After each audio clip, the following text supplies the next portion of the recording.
জাহান্নামীর একটা করে ঢুকবে, উপর এক বালতি করে গরম পানি, ওই গরম পানিতে পুরো গা পুরো দেহ ঝলসে যাবে। এরপরে ফেরেশতারা হাতুড়ি নিয়ে দাঁড়িয়ে থাকবে, পিটানো শুরু করবে। পিটাতে পিটাতে মাসেল গুলোর হাড্ডি গুলো থেতলে যাবে। জাহান্নামের আগুনে জ্বলতে জ্বলতে যখন চামড়া গুলো গোশতে গুলো ঝলসে যাবে, রব্বুল আলামিন নতুন করে চামড়ার গোশত গায়ের মধ্যে ফিট করে দিবে। ওই চামড়া গোশত আবার ঝলসাবে, আবার ফিট।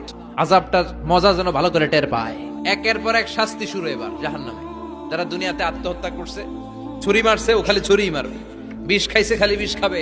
যে মেয়েগুলো ওড়নায় গলা পেঁচিয়ে এই আত্মহত্যা, তারা জাহান্নামের রশিতে আর ওড়নায় খালি আত্মহত্যা করতেই থাকবে। যারা স্মার্টফোনের ভিতরে ইন্ডিয়ান নায়িকাদের কোমর দোলানো ডান্স দেখেছে, অশ্লীল ভিডিও দেখেছে, জাহান্নামের গরম শিক চোখের ভেতরে ঢুকিয়ে দেওয়া হবে। যারা মিথ্যা বলতো, ওদেরকে এক লাইন জাহান্নামের ছুরি দিয়ে কুচি কুচি করে জিহ্বাটা কাটা হবে। অন্যের জমি মেরে খেয়েছে এরকম ডাকাইত আছাড়া নাই, 7 জমিন ওর কাঁধে তুলে দেওয়া হবে। এবার ঘাড়ে কর।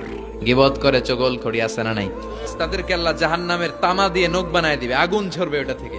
নিজেরা নিজের গালের গোশত আর বুকের গোশত টেনে কুড়ে কুড়ে খাবে। ওদের ব্যথার চিৎকারে পুরো জাহান্নামটা থারথার করে কাঁপে।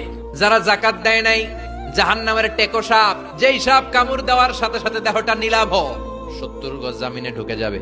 আবার সাপ ওখান থেকে ছোবল দিয়ে বের করে পা থেকে পেঁচাতে পেঁচাতে কোমরে একটা টাইট। পারবেন সহ্য করতে? আল্লাহ জাহান্নাম থেকে তুমি আমাদের বাঁচাও।